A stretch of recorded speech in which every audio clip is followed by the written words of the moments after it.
கிழக்கு நியூஸ் நேயர்களுக்கு வணக்கம். நான் பத்ரி சேஷாத்ரி. சென்ற வாரம் ட்விட்டரில் ஒரு போஸ்ட் ஒன்று பலர் அதை ஷேர் பண்ணிட்டு இருந்தாங்க. ஹிடேக்கி மக்கிஹாரா அப்படிங்கிற ஒரு ஜப்பானியர் எழுதியதாக டிரான்ஸ்லேஷனில் இது பரவிக்கிட்டு இருந்துச்சு. அந்த மெசேஜ் ஷார்ப்பாக என்ன சொல்லுதுன்னா இவரை எப்படி அறிமுகப்படுத்துதுன்னா, இவர் முன்னாள் அமைச்சர்.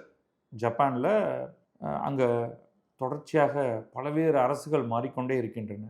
பிரைம் மினிஸ்டர்ஸ் மாறிக்கிட்டு இருக்காங்க.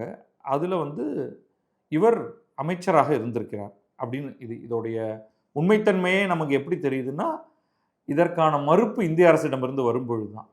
ஸோ இதை நான் முதல்ல பார்த்த உடனே எனக்கு ரொம்ப ஆச்சரியமாக இருந்தது. முதல்ல என்ன விஷயம் அப்படிங்கிறத சொல்லிடுவோம்.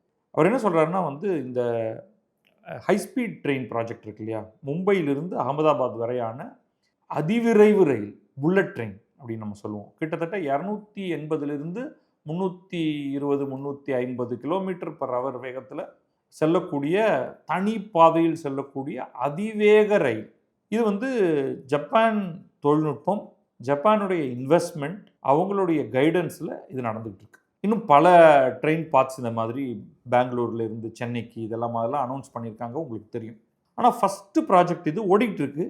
இது எப்பொழுது முடியும் அப்படின்னா கொஞ்சம் காலதாமதம் இருக்குது அப்படிங்கிறது உண்மைதான். இதில் அவர் என்ன சொல்கிறாருன்னா, இந்த துறைக்கு பொறுப்பாக நான் இருந்தேன், யார், ஹிடேக்கி மக்கிஹாரா. ஆனால் இந்த இந்தியர்களோட ஒரு நெகோசியேஷன் அப்படின்னா, இந்திய தரப்போட பேச்சுவார்த்தை அப்படிங்கிறது ரொம்ப படுமோசமானது. அவங்க என்ன ஒரு ப்ராமிஸ் கொடுத்தாலும் அவங்க அதன்படி நடக்கிறதே கிடையாது. இப்போ ஒரு குறிப்பிட்ட நாளைக்குள்ளே ஒன்று நடந்துரும் அப்படின்னு அவங்க சொல்கிறாங்கன்னா 100% அது அன்றைக்குள்ளே நடக்காது. சொன்ன வார்த்தையை அவர்கள் காப்பாற்றுவதில்லை. ஒரு ப்ராமிஸ் கொடுத்துட்டு அடுத்த மீட்டிங்லேயே அதை மாற்றிடலாம் அப்படின்னு சொல்லுவாங்க. எல்லாத்துக்கும் இடையில் அந்த ப்ராஜெக்டுடைய நோக்கம், இலக்கு என்னவோ அதை முன்னிறுத்தாமல் தங்களுடைய செல்ஃப் இன்ட்ரெஸ்ட் அப்படின்னு ஒரு வார்த்தை சொல்கிறாரு. அந்த செல்ஃப் இன்ட்ரெஸ்ட்டுக்கு அர்த்தம் என்ன அப்படிங்கிறது நமக்கு அவ்வளோ தெளிவாக இல்லை. அவங்க லஞ்சம் எதிர்பார்க்கிறார்கள், தான் சொல்கிற கம்பெனியை உள்ளே கொண்டு வரணும்னு நினைக்கிறாங்களா, என்ன எக்ஸாக்டாக தெரியல. ஆனால் ப்ளஸ் இது எல்லாத்தையும் சொல்லிட்டு இந்த டிஸ்கஷனில் இதை ஃப்ரண்ட் பண்ணக்கூடிய இந்தியாவுடைய அமைச்சர், அவர் படுமோசமானவர் அப்படிங்கிறாரு. Especially awful. ஏதாவது ஜப்பானிய மொழியில் எழுதி ஆங்கிலத்தில் டிரான்ஸ்லேட் ஆகி வருது. மேலே இருக்கிற ஆளே இவ்வளோ மோசம்னா அவங்களோட உருப்படியாக ஒரு நெகோசியேஷனும் பண்ண முடியாது, டீலே பண்ண முடியாது இவங்களோட அப்படின்னு சொல்லிட்டு, இந்த ப்ராஜெக்டில் ஹார்ட் அண்ட் சோலை போட்டிருக்கக்கூடிய ஜப்பானியர்களுக்கு நான் ஒன்று சொல்லிக்கொள்ள விரும்புகிறேன். இந்த ப்ராஜெக்ட் துளி கூட நகரலைன்னா அதற்கு முழு காரணம் இந்தியா தான்.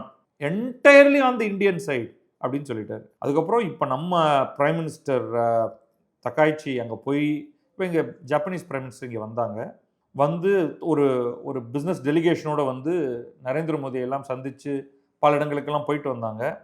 அவங்கெல்லாம் போயும் பிரயோஜனம் கிடையாது, இந்தியாவின் ஷிங்கான்சன் இஸ் அ ஃபெயில்யூர் அப்படின்னு சொல்லிட்டு ரொம்ப முக்கியமாக கடைசியில் ஒரு சென்டென்ஸ் சொல்கிறாரு. சிக்னல் சிஸ்டம்ஸ்னு ஒரு முக்கியமான பார்ட் இந்த ரயில்வே துறையில் ரொம்ப முக்கியமான ஒரு பார்ட் சிக்னலிங். அந்த சிக்னலிங் சிஸ்டம், அதில் ஜப்பானிய நிறுவனங்கள் அதை சப்ளை பண்ணுறத ஊக்குவிக்காமல் we have been excluded, Japan நிறுவனத்தை எக்ஸ்க்ளூட் பண்ணிட்டாங்க அப்படின்னு சொல்லி முடிக்கிறார். இது இந்த என்டையர் ரயில்வே சிஸ்டத்தோடைய சேஃப்டியை இதுதான். பல நேரங்களில் நம்ம மெட்ரோவில் சிக்னல் ஃபெயில்யூர், எல்லா ட்ரெயினும் நின்று போயிடுச்சு அப்படின்னு சொல்கிறோம் இல்லையா. இந்த சிக்னல் தான் ட்ரெயின் எங்கே இருக்குது, அடுத்து எந்த இடத்த கடக்க போகிறது, எந்த இடம், எந்த பாதை எப்படி இருக்கணும். ஸோ அதில் ஆட்டோமேட்டிக் சிக்னலிங் சிஸ்டம்னு நம்ம சொல்லுவோம். அதை கம்ப்ளீட்டாக ஒரு கம்ப்யூட்டர் இந்த என்டையர் ப்ராசஸை கண்ட்ரோல் பண்ணும். அதுக்கு இன்புட்ஸ் வரும் வெவ்வேறு இடங்களில் இருக்கக்கூடிய சென்சார்லேருந்து. அதை வைத்துக்கொண்டு அது ரயில் பாதையை தீர்மானிக்கக்கூடியதில் அது கிளியரான ஒரு டிசிஷன் அது எடுக்கும். அந்த சிக்னலிங் சிஸ்டத்தில் சப்ளை பண்ணுறதுக்கு ஜப்பானிய நிறுவனங்களை சேர்த்து கொள்ளவில்லை அப்படின்னு இதை ஒரு பெரிய குற்றச்சாட்டாக அவர் முன்வைக்கிறார். அவர் முன்வைக்கிற குற்றச்சாட்டை தொகுத்துக்கிட்டோம்னா ஒன்று, இவங்க சொல்கிறபடி நடக்கிறது இல்லை. டிலேஸ்க்கு முழு காரணம் இந்தியா. சிக்னலிங் சிஸ்டத்துலேருந்து ஜப்பானிய நிறுவனங்களை தள்ளி வச்சுட்டாங்க. அவங்க நம்ப தகுந்தவர்கள் அல்லர் அப்படின்னு சொல்லி முடிச்சிட்டார். இப்போ இந்து பத்திரிகையில் இதை பற்றி ஒரு செய்தி வந்திருக்கு. முதல்ல நான் இதை பார்க்கும்பொழுது இது ஃபேக்கா ரியலா அப்படின்னு நமக்கு தெரியல.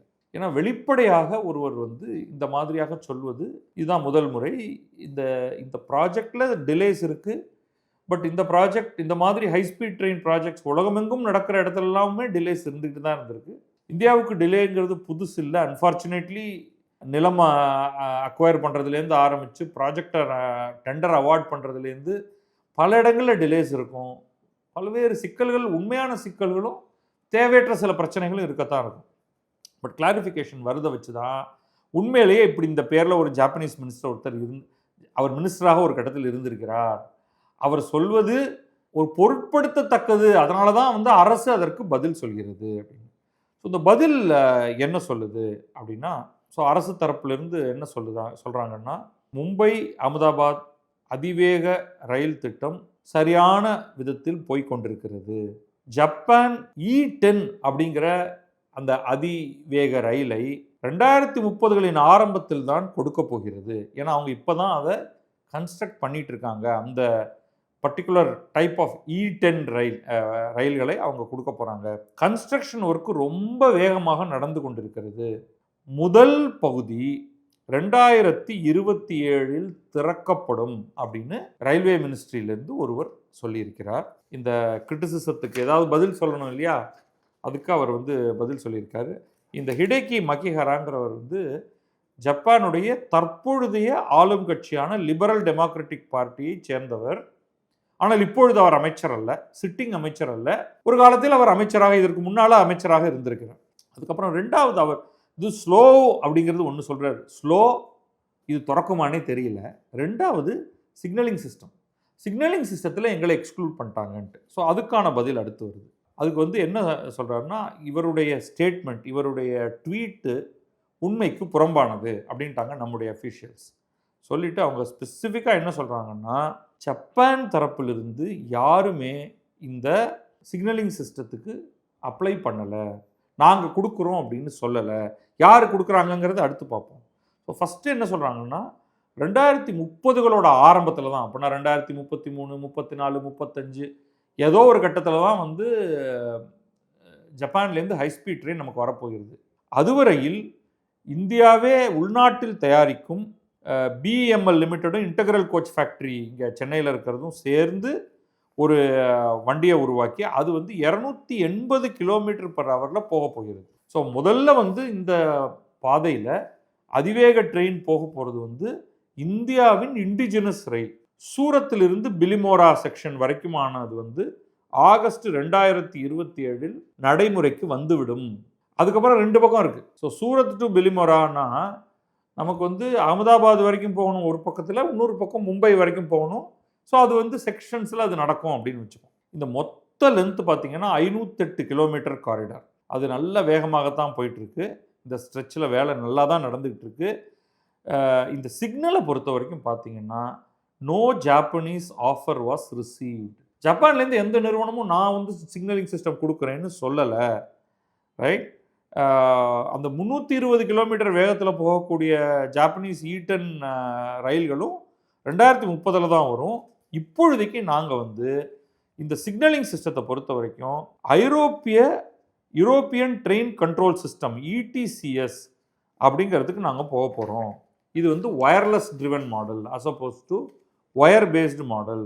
ஸோ இந்த சிக்னலிங் சிஸ்டம் வந்து ஜெர்மன் மல்டிநேஷ்னலான சீமென்ஸ் நிறுவனம் தான் அதை இன்ஸ்டால் பண்ண போகுது. இந்த என்டையர் புல்லட் ட்ரெயின் காரிடார் ஸ்ட்ரெச்சில் இதை வந்து இன்ஸ்டால் பண்ண போகிறோம். ஜப்பான்லேயே வந்து செயல்பாட்டில் இருப்பது என்பது ஒயர்லெஸ் அல்ல, அது 2ஆம் உலகப் போர் காலகட்டத்தையே coaxial copper cable system. Copper cable system வந்து இன்றைக்கு அது ரொம்ப அப்டேட் ஆகி இன்னைக்கு ஒயர்லெஸ் கம்யூனிகேஷன் வந்துருச்சு. மேலும் இந்தியா மாதிரியான ஒரு இடத்துல நம்ம ஃபுல் 508 km காப்பர் கேபிள் போட்டோம்னா நம்ம ஆளுங்க கட்டிங் பிளேயரை கொண்டு வந்து இங்கே கட்டக்குன்னு கட் பண்ணி எடுத்து கொண்டு போய் விற்றுருவானுங்க. அதனால் நாங்கள் காப்பர் இப்படியே சொல்கிறாங்க ரயில்வே மினிஸ்ட்ரியில், இது வந்து vulnerable to localised copper cable theft. Copper கேபிள்னால் திருடுவாங்க மக்கள், அதனால் நாங்கள் அதுக்கு போகலை அப்படின்னு சொல்லிட்டு எஃபெக்டிவ்லி அவர் என்ன சொல்கிறாருன்னா, நாங்கள் இந்த signalling system, wireless signalling system Siemens போட்டுருச்சுன்னா அதே தொழில்நுட்பத்தில் ஈட்டன் ஷிங்கான்சன் ட்ரெயின்ஸும் ரன் பண்ணலாம். உதாரணமாக தைவானில் அப்படி நடந்துக்கிட்டு இருக்கு. இவர் சொல்கிற மாதிரி இந்த ஜாப்பனீஸ் மினிஸ்டர் சொல்கிறது வந்து எங்களுடைய சிக்னலிங் சிஸ்டம் அங்கே இல்லை, அப்போ safety is compromised. Safety compromise ஆனால் இந்த ப்ராஜெக்டில் நம்ம இதுவரைக்கும் பண்ணது பிரயோஜனமே இல்லை அப்படிங்கிற மாதிரி அவர் சொல்கிறார். அதுக்கு இவங்க நாங்கள் வந்து தரமான ஜெர்மன் கம்பெனியான சீமென்ஸை வச்சு ஐரோப்பாவில் பல நாடுகளில் செயல்படுத்தப்பட்டிருக்கக்கூடிய இடிசிஎஸ் சிக்னலிங் சிஸ்டத்தை நாங்கள் பயன்படுத்த போகிறோம். அதே இதில் இந்தியாவுடைய ட்ரெயினும் ஓட முடியும், ஜப்பானுடைய ஈவன் ஹைஸ்பீட் ட்ரெயின்ஸும். இந்தியாவுடைய ட்ரெயின் 250 கிலோமீட்டரில் போகும், ஜப்பான் ட்ரெயின் 320 கிலோமீட்டர் வரைக்கும் போகும் அப்படிங்கிற மாதிரி சொல்கிறாங்க. அதெல்லாம் செயல்பாட்டுக்கு வரும்பொழுது தான் பார்க்கணும். ஸோ எஃபெக்டிவ்லி வந்து இந்த குற்றச்சாட்டை வைத்திருக்கக்கூடிய அமைச்சர் தன்னுடைய தனிப்பட்ட முறையில் தான் இந்த குற்றச்சாட்டை வைத்திருக்கிறார். ஆளும் கட்சியின் தரப்பில் அல்லது ஜப்பானிய அரசின் பேரில் அவர் இந்த குற்றச்சாட்டை வைக்கவில்லை. எனவே அந்த குற்றச்சாட்டுகளை நாங்கள் நிராகரிக்கிறோம். எங்களுக்கு வந்து ஜப்பானுடைய ஒரு ரிலேஷன்ஷிப் வந்து ஸ்மூத்தாக தான் போயிட்டுருக்கு, வேலையும் விரைவாக நடந்து கொண்டிருக்கிறது. இன்ஃபேக்ட் 2027 ஒரு செக்மெண்ட்டை நாங்கள் திறந்து ரயில்களை நாங்கள் செலுத்த ஆரம்பித்து விடுவோம். ரயில் பெட்டி இந்தியாவிலிருந்து வருகிறது, ரயில் என்ஜின் அண்ட் பெட்டி இந்தியாவுடைய தயாரிப்பு ஆரம்பத்தில். அதற்கு பிறகு ஜப்பானிய ரயில் நமக்கு கிடைக்க போகிறது. சிக்னலிங் சிஸ்டம் சீமென்ஸ் செய்யும். ஜப்பான் நிறுவனங்கள் எவையும் இந்த காம்படிட்டிவ் பிட்டுக்குள்ளேயே வரல, நாங்கள் பண்ணித்தரோம் அப்படிங்கிற டிஸ்கஷனுக்கே வரல. அதனால ஏன் இவர் இப்படி சொல்கிறாருன்னு எங்களுக்கு தெரியல அப்படின்னு சொல்லிட்டாங்க. உண்மை என்ன அப்படிங்கிறது நமக்கு தெரியல. இதில் வந்து இது பிரதமருக்கு ரொம்பவும் நெருங்கிய திட்டம். இந்த திட்டத்தில் அமைச்சர் இதற்காக இப்போ ரயில்வே துறை அமைச்சர்னா அஸ்வினி வைஷ்ணவ் தான். அவர் எலக்ட்ரானிக்ஸ் மற்ற துறைக்கும் அவர் தான் அமைச்சராக இருக்கார். அவர் இதில் முறைகேடாக நடந்து கொள்வார்னு நான் நினைக்கல. முரட்டுத்தனமாக வேண்டுமானாலும் ஒரு வேளை நடந்து கொண்டிருக்கலாம். ஏன்னா இந்த இடத்துல அவர் ஒரே ஒரு வார்த்தை மட்டும்தான் சொல்கிறாரு, the top ministers attitude was awful அப்படிங்கிறார். அது என்ன மாதிரி இன்டர்பிரட் பண்ணுறதுன்னு எனக்கு தெரியல. ஸோ அதை கடந்து போவோம். அந்த 2027ங்கிறது இன்னும் ஒரு வருடம் தான். அதுக்குள்ளே அது வந்துருச்சுன்னா we are on more or less right tracks அப்படின்னு நம்ம எடுத்துக்கலாம். பார்ப்போம். ஏன்னா நம்ம வந்து மற்ற பல ப்ராஜெக்ட்ஸ் எல்லாம் நன்றாகவே தான் வந்துகிட்டு இருக்கு. இப்போ இந்த ஹைட்ரஜன் ட்ரெயினை பற்றி சொல்லலாம், இன்னும் மற்ற பல்வேறு திட்டங்கள், இந்த எலக்ட்ரானிக் மிஷன் ரோல் அவுட் திட்டங்கள் எல்லாம் டீசெண்டாக தான் இருக்குது. ஸோ அதனால் நான் வந்து ஒரு பெரிய பிரச்சனையாக இதை இப்பொழுதைக்கு பார்க்கவில்லை. பார்க்கலாம் மேலே வேறு என்ன தகவல் கிடைக்கிறது என்று. நன்றி, வணக்கம். நான் பத்ரி சேஷாத்ரி. இது கிழக்கு நியூஸ்.